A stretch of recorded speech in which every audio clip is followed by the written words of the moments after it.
जी हाँ मेरे दोस्तों, बर्बाद सिंह बाबा यानी कि इमरान हाशमी के दरबार में आप सभी का स्वागत है। तो आइए और अपना खोल खोल कर चेकअप कराइए। और एक खास बात मेरे दोस्तों, गुप्त रोगी विशेषकर शनिवार और रविवार के दिन बाजार समिति बेतिया यानी हुमचावन बाबा के कुटिया के पास हमसे मिले।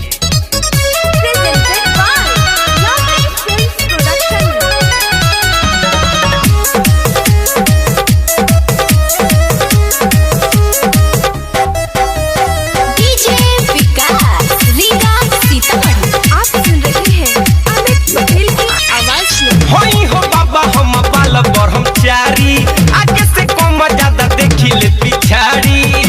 अरे बच्ची इधर आओ।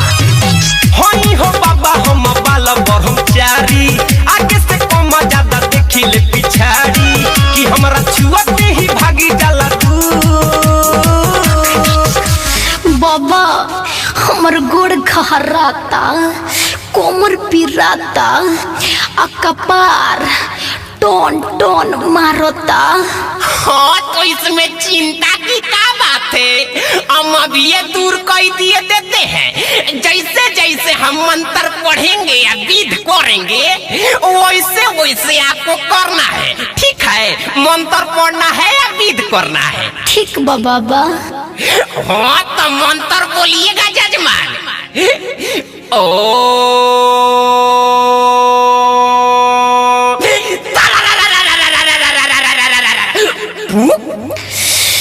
ओम तारा रारा पुक। हो तो याव है न ढूक कि ओम तारा रा रा रा रा रा रा रा रा रा पू। पकड़ लेके छौड़ी के रावटी में ढूक, पकड़ लेके छौड़ी के रावटी में ढूक, पकड़ लेके छौड़ी के रे।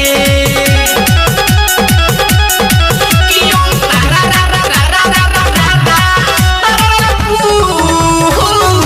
पकड़ लेके छौड़ी के रावटी में ढूक, पकड़ लेके छौड़ी के रावटी में ढूक, पकड़ लेके छौड़ी के रे।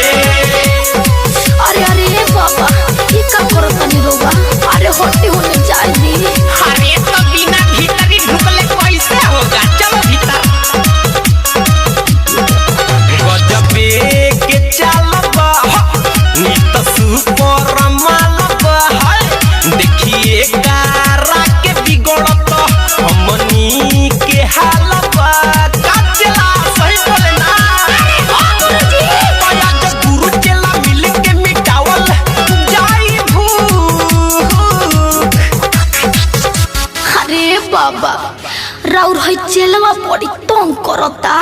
अरे तो तंग करेगा तभी ना दुखवा दूर होगा। जाओ भीतर। अरे तो भीतरिया जाम तो ठीक हो जाए। अरे हाँ बच्ची एकदम 100%। बोलिएगा मंत्र कि ओम तारा रा रा रा रा रा रा रा रा रा पू। पकड़ लेके छौड़ी के रावटी में ढूक, पकड़ लेके छौड़ी के रावटी में ढूक, पकड़ लेके छौड़ी के रे। कि ओम तारा रा रा रा रा रा रा रा रा पू। पकड़ लेके छौड़ी के रावटी में ढूक, पकड़ लेके छौड़ी के रावटी में ढूक, पकड़ लेके छौड़ी के रे। आप सुन रहे हैं अमित पटेल की आवाज में डीजे विकास रीगा सीतामढ़ी। नमकीन बिया रे, बड़ हसीन बिया रे। सोरहे परिस में छौड़ी कमसीन बिया रे। अरे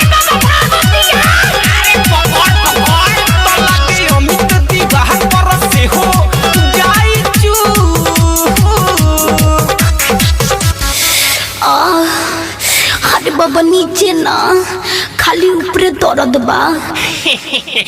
अरे बच्ची ये बताओ, गोड़ में घाव होला आ मुंह में दवाई खालू तो गोड़वा के घुआ ना ठीक हो जाला तो वो सही है जा दबाए तो नीचवा ना ठीक हो जाई। हाँ तो ना बोलिएगा मंत्र कि ओम तारा रा रा रा रा रा रा रा रा रा रा पू पकड़ लेके छौड़ी के राउटी में ढूक पकड़ लेके छौड़ी के राउटी में ढूक पकड़ लेके छौड़ी के रे कि ओम तारा रा रा रा रा रा रा रा रा पू पकड़ लेके छौड़ी के राउटी में ढूक पकड़ लेके छौड़ी के राउटी में ढूक पकड़ लेके छौड़ी के रे आहा अब जाके तनी सुकाराम भइले बाबा।